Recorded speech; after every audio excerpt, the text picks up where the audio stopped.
पुढची बातमी आहे पुण्याला आणि पिंपरी चिंचवडला पावसानं झोडपून काढले। पुण्यातील डोंगर माथ्यावरती मुसळधार पाऊस झालाय। दिवे घाटात तर शुक्रवारी मुसळधार पावसानं हजेरी लावली।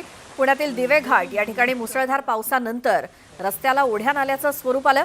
दिवे घाटात सध्या रस्ता विस्तारीकरणाचं काम सुरू आहे। अशातच मुसळधार पावसामुळे या ठिकाणी दरड आणि माती देखील वाहून रस्त्यावरती आली आहे।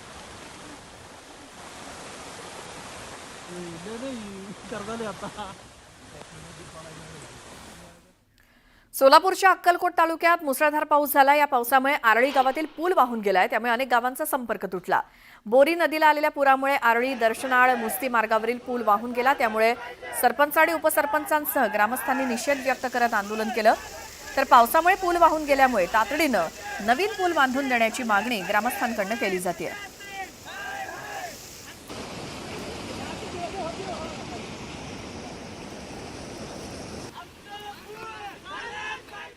छत्रपती संभाजीनगरच्या कन्नड तालुक्यातील भिलदरी शाफियाबाद गावात मुसळधार पाऊस कोसळला। गावातील शेतांमध्ये पाणी साचलंय, त्यामुळे शेतीला मोठा फटका बसलाय।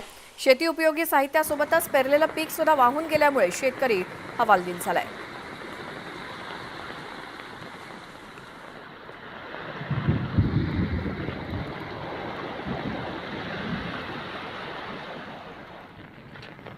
सांगलीमध्ये देखील जोरदार पावसानं हजेरी लावली। 24 तासात 33 मिलीमीटर पावसाची नोंद झाली। वाळवा, जत, मिरज, पलूस, आटपाडी या तालुक्यातील 10 मंडळांमध्ये अतिवृष्टी झाली आहे। तर ओढे नाले तुडुंब भरून वाहत असून शेतीत पाणी साचलंय।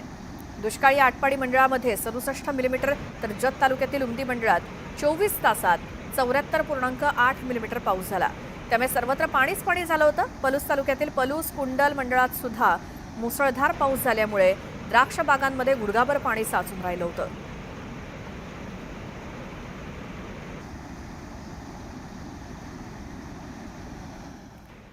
सोलापुरात जूनच्या पहिल्या आठवड्यापासूनच पावसानं दमदार हजेरी लावली। तर मे महिन्यात झालेल्या पावसामुळे अनेक तलाव भरायला सुरुवात झाली होती। मात्र जूनच्या पहिल्याच आठवड्यात झालेल्या मुसळधार पावसामुळे सोलापूर जवळच्या होडगी तलाव तुडुंब भरलाय।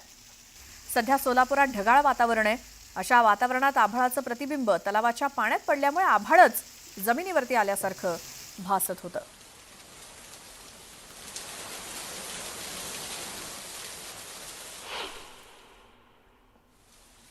तर सोलापूरला मुसळधार पावसानं झोडपून काढलंय। या पावसामुळे अक्कलकोट तालुक्याला पाणी पुरवठा करणारं कुरनूर धरण 97% भरलंय। त्यामुळे कुरनूर धरणातून पाण्याचा विसर्ग सुरू असून नागरिकांना सतर्कतेचा इशारा देण्यात आलाय। जून महिन्याच्या सुरुवातीलाच धरण 97% इतकं भरलं, त्यामुळे धरणाचे 3 दरवाजे उघडून 450 क्युसेक वेगानं पाण्याचा विसर्ग सुरू आहे। या धरणावर अक्कलकोट, दुधनी, मैंदर्गी सोबतच 51 गावांचा पाणी पुरवठा अवलंबून आहे। पावसाचा जोर लक्षात घेता धरणातून पाण्याचा विसर्ग आणखी वाढवला जाण्याची शक्यता आहे। मावळमध्ये रात्रभर मुसळधार पाऊस कोसळला। या पावसामुळे सखल भागात पाणी साचलं। पावसामुळे नागरिकांचे चांगलेच हाल झाले। अहिल्यानगरच्या कर्जत तालुक्याच्या मिरजगाव परिसरात सुद्धा अगदी ढगसदृश पाऊस झाला, ढगफुटी सदृश पाऊस झाला। तर मुसळधार पावसामुळे रस्ते जलमय झालेत, अनेक दुकानांसह घरात सुद्धा पाणी शिरलं। तर दुसरीकडे सिंधुदुर्ग जिल्ह्याला आज पावसाचा येलो अलर्ट जारी करण्यात आलाय। जिल्ह्यातील काही भागात पावसानं जोरदार हजेरी लावली आहे आणि सह्याद्री पट्ट्यातील गावांमध्ये पावसानं हजेरी लावल्यामुळे शेतकऱ्यांमध्ये आनंदाचं वातावरण आहे। यंदा बीडमध्ये जून महिन्यातच 11 प्रकल्प ओव्हरफ्लो झालेत। पावसानं बीडकरांची तहान भागलेली आहे। मे महिन्यातच बीड जिल्ह्यात दमदार पाऊस झाला आणि या पावसामुळे वर्षभराची पाण्याची चिंता मिटण्याची शक्यता आहे। जूनच्या दुसऱ्याच आठवड्यात जिल्ह्यातील 11 प्रकल्प ओव्हरफ्लो झालेत, तर 3 प्रकल्पांमध्ये 75% जास्त पाणीसाठा जमा झालाय। बीडला पाणी पुरवठा करणारा बिंदुसरा प्रकल्प आणि माजलगाव धरणात सुद्धा पाणीसाठ्यात वाढ झाली आहे। तर बीड, लातूर आणि धाराशिव जिल्ह्यांना पाणी पुरवठा करणाऱ्या मांजरा धरणाची पाणी पातळी वाढलेली आहे।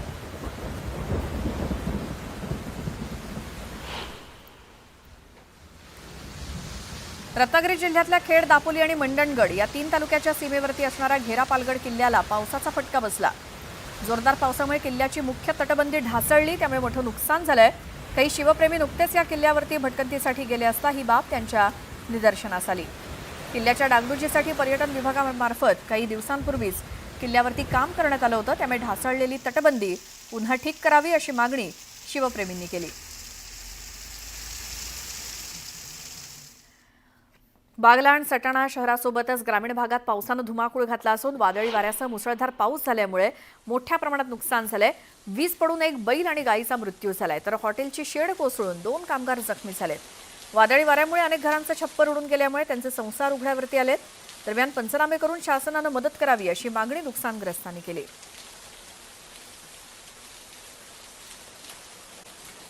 आता पुढची एक महत्त्वाची बातमी बघूया। जळगावच्या शिरसोली इथे महसूल विभागाच्या वतीनं छत्रपती शिवाजी महाराज राजस्व समाधान शिबिर कार्यक्रम पार पडला आणि या कार्यक्रमात मंत्री गुलाबराव पाटील यांनी जोरदार फटकेबाजी केली। गुलाबराव पाटलांना निवडून देण्याचं काम कोणी केलं असेल तर ते लाडक्या बहिणींनीच केलंय। आधीचे भाऊ फक्त रक्षाबंधन आणि भाऊबीजेला द्यायचे, मात्र हा भाऊ दर महिन्याला 1,500 रुपये देतो असा टोला त्यांनी लगावला। माणसं बेईमान होतील मात्र माझ्या लाडक्या बहिणी बेईमान होणार नाहीत असा विश्वास असल्याचं त्यांनी म्हटलं। गुलाबराव पाटलांना निवडून देण्याचं काम जर कोणी केलं असेल तर ते माझ्या सगळ्या लाडक्या बहिणींनी केलं। ही तरी बेईमान होऊन जातील पण तुम्ही बेईमान होणार नाही याचा विश्वास आहे। एखाद्या वेळेस माणूस बेईमान होऊन जाईल पण आमची बहीण बेईमान नाही होऊ शकत। आणि तिला माहिती आहे की पूर्वीचे भाऊ फक्त भाऊबीजला आणि रक्षाबंधनला काही करायचे, पण हा भाऊ दर महिन्याला 1500 देऊ असा आमचा भाऊ गुलाबराव। बातमी नागपूरमध्ये मनपा निवडणूक भाजप स्वबळावरती लढणार असं सूत्रांकडून कळतंय। महानगरपालिका तिसऱ्यांदा जिंकण्याचा भाजपचा प्रयत्न असेल। 108 नगरसेवक कायम ठेवण्याचं आव्हान भाजप समोर असणार आहे। पालिका निवडणूक महायुतीकडून लढण्यास भाजपचा विरोध आहे आणि महायुतीतील राष्ट्रवादीची शहरामध्ये अगदी जेमतेम ताकद आहे असं भाजपचं म्हणणं आहे। त्यामुळे मनपा निवडणुकीत राष्ट्रवादीकडून 40 जागांची मागणी होतीये, मात्र नागपूरची मनपा निवडणूक भाजप स्वबळावरती लढणार असं एकूणच सूत्रांकडून कळतंय। तिसऱ्यांदा महानगरपालिका जिंकण्याचा भाजपचा प्रयत्न असेल। अधिक माहितीसाठी जाऊयात आमचे प्रतिनिधी उदय तिमांडे आपल्या सोबत आहेत। उदय, नागपूर महापालिका निवडणुकीत भाजपला महायुती का नकोय? अगदी खरं आहे, भाजपला जे आहे ती महायुती नागपूर महानगरपालिकेच्या निवडणुकीत नको आहे, कारण गेली सलग 3 टर्म जे आहे ते नागपूर महानगरपालिकेमध्ये भाजपची सत्ता आहे। यंदा राज्यामध्ये आणि केंद्रामध्ये भाजपचा मुख्यमंत्री आणि प्रधानमंत्री आहेत, त्यामुळे पुन्हा एकदा भाजपला नागपूर महानगरपालिका जिंकायची आहे। संख्याबळाचा जर विचार केला तर नागपूर महानगरपालिकेमध्ये एकूण 151 नगरसेवक आणि 2017च्या निवडणुकीमध्ये भाजपनं स्वबळावर निवडणूक लढत जी आहे ते 108 नगरसेवक आपले निवडून आणले होते। यंदा भाजपसाठी पोषक वातावरण आहे। मुख्यमंत्री याच नागपूर शहरातून येतात, केंद्रीय मंत्री नितीन गडकरी या शहरातून येतात, त्यामुळे भाजपची इच्छा आहे की पुन्हा एकदा स्वबळावर नागपूर महानगरपालिकेवर भाजपचा भगवा झेंडा त्यांना फडकवायचा आहे। त्यामुळे भाजप पुढे हे आव्हान असणार आहे की गेल्यावेळी जे 108 नगरसेवक भाजपचे निवडून आणले होते ते नगरसेवक कायम ठेवायचे आहेत आणि जर ते कायम ठेवायचं असेल तर जागा वाटपामध्ये 151 जागांपैकी काहीही जागा सोडण्यासाठी भाजप जे आहे ते मित्रपक्षांना तयार नाही आहे। कारण राष्ट्रवादीनं आपण पाहिलं होतं की 40 जागांची मागणी जी आहे ती केली होती। जर 40 पैकी काही तडजोड होऊन 20 जागा जरी राष्ट्रवादीला दिला तर 108 जागा भाजपला निवडून आणणं कठीण होऊ शकतं। त्यामुळे भाजपची ही इच्छा, भाजपच्या स्थानिक नेत्यांची ही इच्छा आहे की नागपूर महानगरपालिका कुठल्याही परिस्थितीमध्ये स्वबळावर लढायची। 151 जागांवर जर भाजप लढली तर यावेळी भाजपनं जे 121 जागांचं टार्गेट ठेवलेलं आहे त्या टार्गेटपर्यंत पोहोचू शकेल असा विश्वास जो आहे तो स्थानिक नेत्यांना आहे। त्याचसोबतच नागपूर शहरामध्ये मुख्यमंत्री देवेंद्र फडणवीस यांनी केलेले विकास कार्य असेल, केंद्रीय मंत्री नितीन गडकरी यांनी केलेले विकास कार्य असेल, त्या विकास कामांच्या भरोश्यावर जनतेत जायचं आणि स्वबळावर जे आहे त्या 151 जागा लढवण्याची भाजपने जी आहे ती तयारी केलेली आहे। स्थानिक भाजपचे नेते या सगळ्या बाबतीत सावध भूमिका घेतात। आम्ही महायुतीमध्ये त्यामुळे वरिष्ठ नेते या सगळ्या बाबतचा निर्णय घेतील असं ते म्हणतात। मात्र जी काही माहिती समोर येते त्या माहितीनुसार भाजपनं 151 जागांवर आपले सर्वे केलेले आहेत आणि 151 ही जागांवरील त्यांचे जे संभाव्य उमेदवार असू शकतात किंवा जे इच्छुक उमेदवार आहेत त्यांना तयारीला लागण्याचे आदेश जे आहेत ते पक्षाकडून देण्यात आलेले आहेत। त्यामुळे गेल्या काही दिवसांमध्ये आपण नागपूरमध्ये पाहतोय की सर्वच वार्डांमध्ये जे आहे ते भाजपचे कार्यकर्ते सक्रिय झालेले आहे। मुख्यमंत्र्यांचे 2 जनता दरबार जे आहेत ते या नागपूर शहरात झालेले आहे। त्यामुळे कुठल्याही परिस्थितीमध्ये भाजपला नागपूर महानगरपालिकेवर स्वबळावर आपला भगवा झेंडा फडकवायचा आणि तो फडकवत असताना इथं युती नाही झाली तरी भाजपला कुठल्याही पद्धतीची हरकत नसणार आहे। उदय, धन्यवाद या सगळ्या माहितीसाठी। आणखी एक बातमी बघूयात। दोन्ही राष्ट्रवादी एकत्र येणार असल्याच्या चर्चांना पुन्हा एकदा उधाण आलंय। त्याचं घडलं असं की आगामी निवडणुकीमध्ये भाजप वगळता शरद पवारांची राष्ट्रवादी इतर कोणत्याही पक्षासोबत युती करू शकते असं विश्वसनीय सूत्रांकडून सांगितलं जातंय। स्थानिक स्वराज्य संस्था निवडणुकांमध्ये महाविकास आघाडीतील घटक पक्ष एकत्र यायला फारसे उत्सुक नसल्याचं बोललं जातंय। त्यात शरद पवारांच्या राष्ट्रवादी काँग्रेसमध्ये स्थानिक युती संदर्भातले सर्व अधिकार स्थानिक नेत्यांना देण्यात येणार आहेत। म्हणजेच भाजप वगळता शरद पवारांची राष्ट्रवादी इतर कोणत्याही पक्षासोबत युती करू शकते। त्यात काही दिवसांपूर्वी भविष्यात दोन्ही राष्ट्रवादी एकत्र आल्यास आश्चर्य वाटणार नाही आणि युती संदर्भातले निर्णय सुप्रिया सुळे घेतील असं सूचक विधान शरद पवारांनी केलं होतं। त्यात सुप्रिया सुळेंनी दादांच्या राष्ट्रवादीसोबत युतीबाबत केलेल्या विधानामुळे पुन्हा एकदा ताई आणि दादा एकत्र येण्याच्या चर्चांना उधाण आलंय।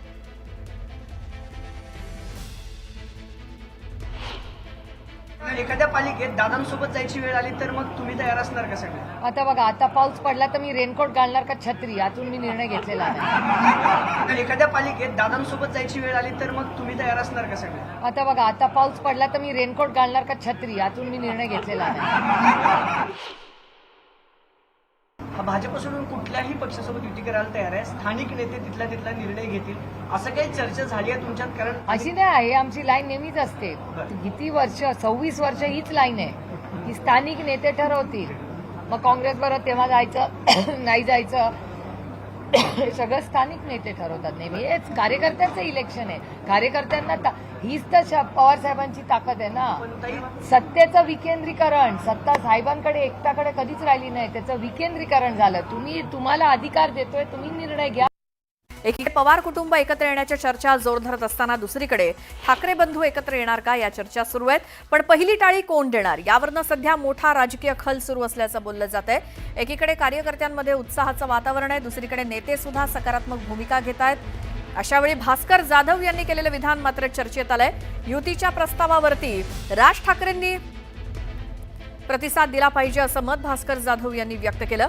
इतिहासातले वाद विसरून एकत्र येण्यासंदर्भातलं वक्तव्य राज ठाकरेंनी केलं होतं, त्यामुळे महाराष्ट्राच्या हितासाठी राज ठाकरेंनी प्रस्ताव दिला पाहिजे असं भास्कर जाधव म्हणाले।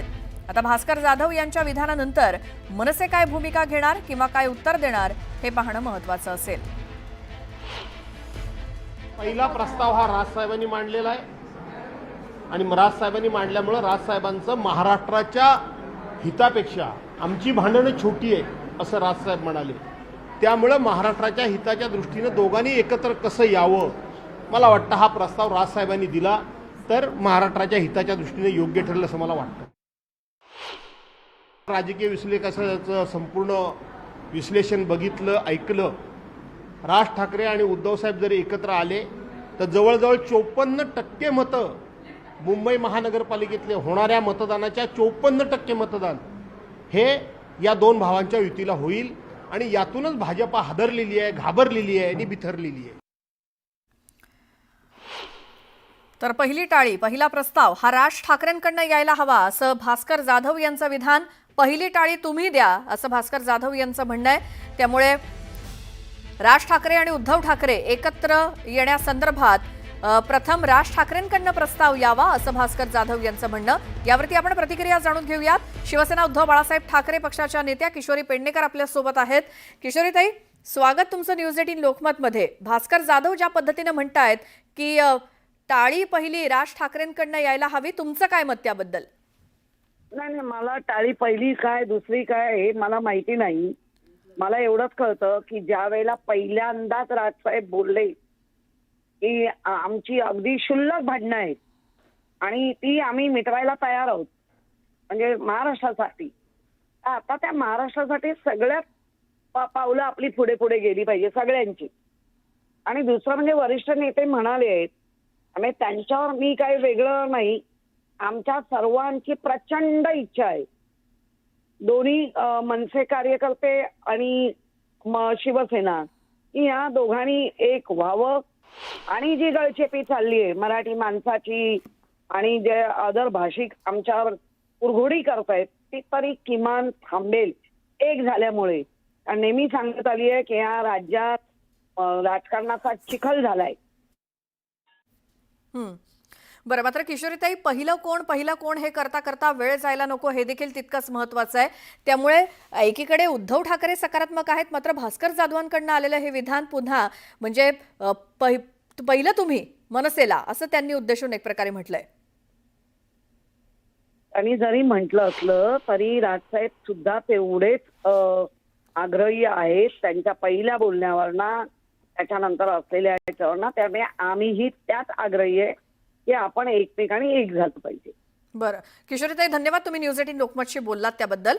त्यामुळे असं काही नाही, भास्कर जाधव जे म्हणालेले आहेत की पहिली टाळी मनसेकडनं आली पाहिजे, तर असं काही नाही, आम्ही देखील तितकेच आग्रही आहोत असं किशोरी पेडणेकर म्हणाले.